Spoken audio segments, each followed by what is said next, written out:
Assalamualaikum warahmatullahi wabarakatuh. Perkenalkan, nama saya Salsabila Asia. Di sini saya akan sedikit menjelaskan tentang pengertian dan tujuan pendidikan inklusif. Apa itu pendidikan inklusif? Pendidikan inklusif merupakan sistem penyelenggaraan pendidikan yang memberikan kesempatan seluas-luasnya kepada semua anak, termasuk anak berkebutuhan khusus, untuk memperoleh pendidikan atau pembelajaran dalam satu lingkungan dengan anak normal pada umumnya. Pendidikan inklusif dapat diartikan juga sebagai sistem pendidikan yang mampu menerima semua keterbatasan anak, mulai dari anak normal maupun anak yang berkebutuhan khusus. Pendidikan inklusif memberikan kesempatan kepada setiap anak untuk mendapatkan pendidikan tanpa memandang keterbatasan atau kondisi si anak tersebut. Hal ini memungkinkan anak berkebutuhan khusus bersekolah di sekolah reguler. Tujuan utama pendidikan inklusif adalah untuk memenuhi hak asasi manusia atas pendidikan. Anak berkebutuhan khusus pun mempunyai hak untuk belajar bersama-sama dengan anak normal pada umumnya. Nama saya Saila Latifah, akan menjelaskan tujuan pendidikan inklusif menurut Undang-Undang. Pada Permendiknas Nomor 70 Tahun 2009 Pasal 2 disebutkan bahwa pemerintah mewujudkan penyelenggaraan pendidikan yang menghargai keanekaragaman dan tidak diskriminatif bagi semua peserta didik.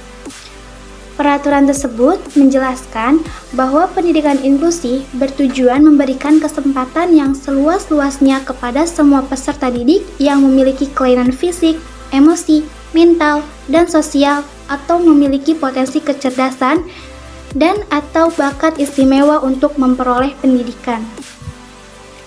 Implementasi pendidikan inklusif pada saat pengajaran di kelas harus mengupayakan sikap tidak diskriminatif, pengakuan dari semua pihak kepada seluruh peserta belajar, pemberian fasilitas dan lingkungan yang aman terhadap setiap individu. Perkenalkan, nama saya Hilma Alfi dan saya sekarang akan membahas tentang kurikulum.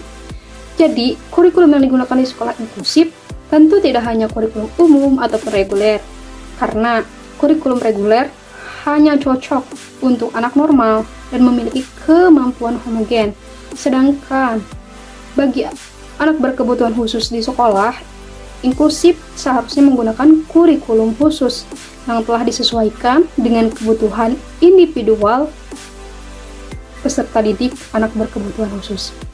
Adapun pelayanan bagi anak berkebutuhan khusus sekarang tidak lagi hanya dapat dilakukan di sekolah SLB, sekolah luar biasa, tapi terbuka di setiap satuan dan jenjang pendidikan, baik sekolah luar biasa maupun sekolah reguler atau umum setelah dibukanya program sekolah inklusif.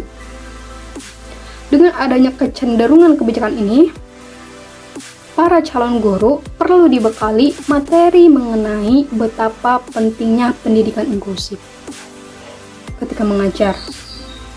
Karena nanti hal ini untuk mengantisipasi jika pada suatu saat nanti anak-anak yang dihadapinya kemungkinan tidak semuanya anak normal. Artinya, ada anak yang memerlukan pelayanan dan bimbingan khusus yang diakibatkan karena disabilitasnya. Perkenalkan, nama saya Sylvie Kristiana Azhara Putri. Di sini saya akan menyebutkan hal-hal sebagai calon guru. Sebagai calon guru, perlu menyadari adanya hal-hal sebagai berikut, yaitu yang pertama, semua anak mempunyai hak yang sama untuk tidak didiskriminasikan dan memperoleh pendidikan yang bermutu. Yang kedua, semua anak mempunyai kemampuan untuk mengikuti pembelajaran tanpa melihat kelainan dan kecacatannya.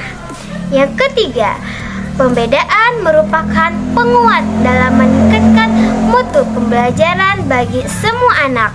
Yang keempat, sekolah dan guru mempunyai kemampuan untuk belajar merespon dari kebutuhan pembelajaran yang berbeda. Upaya yang dilakukan dalam menerapkan pendidikan inklusif. Implementasi pendidikan inklusif pada saat pengajaran di kelas harus mengupayakan sikap tidak diskriminatif, pengakuan dari semua pihak kepada seluruh peserta belajar, pemberian fasilitas dan lingkungan yang aman terhadap setiap individu anak.